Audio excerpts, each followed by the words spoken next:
আলাইকুম। আজকে মূলত আমরা আসলে কাস্ট এবং কনভার্টের পার্থক্যটা দেখব। ঠিক আছে? তো এটার জন্য যেটা করতে হয়, প্রথমে আমরা একটা ভেরিয়েবল নিয়েছি ইন্টিজার সাম নাম্বার, এবং তার মধ্যে একটা ভ্যালু দিয়ে দিচ্ছি ধরেন 5। এরপর আবার ফ্লোট নিব একটা টাইপ, এবং তার মধ্যে আসলে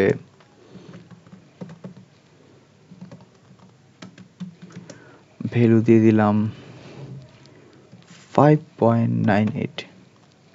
আর যেহেতু ফ্লোট নিচ্ছি সেহেতু অবশ্যই শেষে আমাদের f লিখতে হবে। তো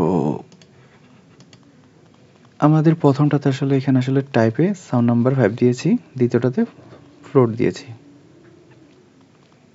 সাউন্ড নাম্বার এখানে আমরা ওটাতে যেহেতু লেখছি, এটা 2 দিতে হবে, যেহেতু এটাকে ডিফাইন আলাদা করতে হবে। তো কন্ট্রোল জেড।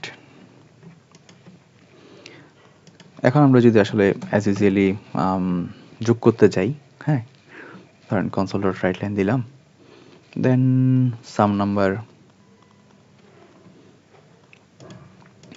যোগ করার জন্য তার আগে আমরা আসলে একটা ইন্টিজার ভ্যালু নিই। ভেরিয়েবলটার নাম দিলাম সাম, দেন হচ্ছে সেখানে ইকুয়াল দিয়ে সাম নাম্বার 1 প্লাস 1 না, বেসিক্যালি যেটা সাম নাম্বার 1 মানে প্রথমটা রাখলাম, প্লাস সাম নাম্বার 2, অ্যান্ড এটাকে আমরা যদি আসলে প্রিন্ট করতে যাই কনসোল ডট রাইট লাইন দিয়ে, দেন সেটাকে আবার রিড করার জন্য কনসোল ডট রিড লাইন।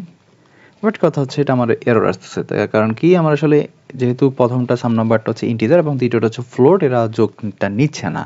তো এটা যোগ করানোর আসলে আমরা দুইটা পদ্ধতি আমরা ট্রাই করতে পারি। তো একটা হচ্ছে আসলে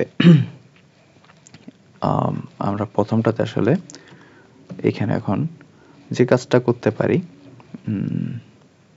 সেটা হচ্ছে যে আমরা প্রথমে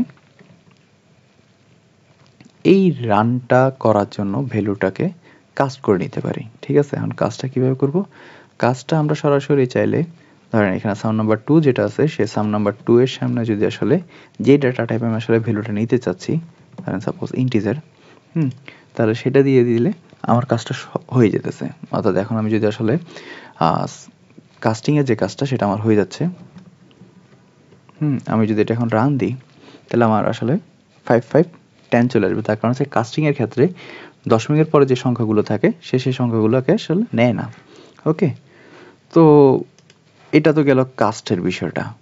বাট আমরা এখন চাইতেছি যে কাস্টের পাশাপাশি, হ্যাঁ, কনভার্টের ক্ষেত্রে রেজাল্টটা কেমন আসে সেটা দেখার জন্য। ঠিক আছে? Cast versus convert.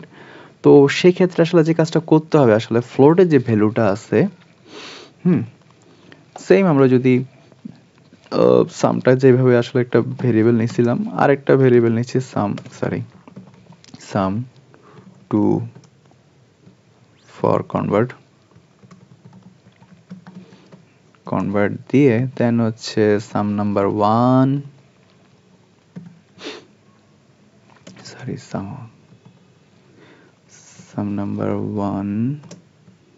Plus convert একটা ক্লাস নিব আমরা। কনভার্টের পর 2 int 32 একটা মেথড নিলাম এবং তার মধ্যে সাম নাম্বার 2 যেটা ছিল সেটাকে বসাই দিচ্ছি। ঠিক আছে? এরপর আমরা যখন ওইটাকে রিড করব, আগে প্রিন্ট করতে হবে console dot write line sum for convert method, then হচ্ছে ফাইনালি আমরা রিড করতেছি। ঠিক আছে? এখন যদি আমরা রান করি প্রজেক্টটা, তাহলে কি দেখতে পাবো? 10 এবং 11 দুইটা নাম্বার। ঠিক আছে? তো 10 কেন? 10 কারণ হচ্ছে কাস্টিং এর জন্য। আমি যখন আসলে কাস্ট করতেছি তখন আসলে সে মূলত এই দুইটা নাম্বারের মধ্যে 5 এবং 5.98 f যেটা আছে সেই নাম্বারগুলোকে সে বাদ দিয়ে দিচ্ছে। ঠিক আছে? কাস্টের ক্ষেত্রে সে জাস্ট হচ্ছে এই ইন্টিজার দিয়ে সে এটা কাজ করে নিচ্ছে। আপনারা এইভাবে কাজ না করেও চাইলে আলাদাভাবে এখানে আলাদা আবার ডাটা টাইপ দিতে পারেন। Integer some number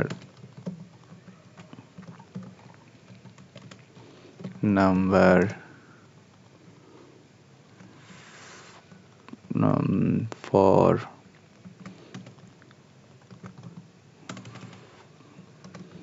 caste for,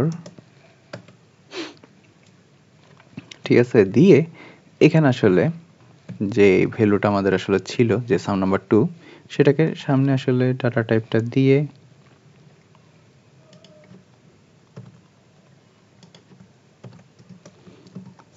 some number 2 দিয়ে এখানে যে আমরা যেভাবে আলাদাভাবে এখানে ডিক্লেয়ার করছি সেটা দরকার হচ্ছে না। হ্যাঁ, সাম নাম্বার কাস্ট ফর যেটা লিখছি তখন জাস্ট সেটা ভেরিয়েবলটা ইউজ করে দেব, ব্যাস হয়ে গেছে। ঠিক আছে, তো তো দেখা যাচ্ছে যে কি আসলে যে এখন যদি আমরা সামটা ইউজ করি, সরি কাজটা ইউজ করি, কাজটার ক্ষেত্রে হচ্ছে আমার শেষ অংশটাকে সে নিবে না, আর যদি আমরা কনভার্টটা ইউজ করি তাহলে সে আসলে শেষ অংশটা তো নিবেই, মানে তার সাথে মূলত ওখানে শেষের অংশ নিবে বলতে শেষ অংশে সে দশমিকের পরে যদি 5-এর উপরে সংখ্যা থেকে থাকে তাহলে সে সেখানে 1 যোগ করে সে ভ্যালুটা নেবে। তো এটা আপনার উপর ডিপেন্ড করতেছে, আপনি আসলে যখন ক্যালকুলেশন করতেছেন আপনার ক্যালকুলেটিভ ক্ষেত্রে আপনার কোন ধরনের আসলে রেজাল্টটা দরকার হচ্ছে। তো এই ছিল পার্থক্য কাস্ট এবং কনভার্টের মধ্যে। ভালো থাকবেন, আসসালামু আলাইকুম।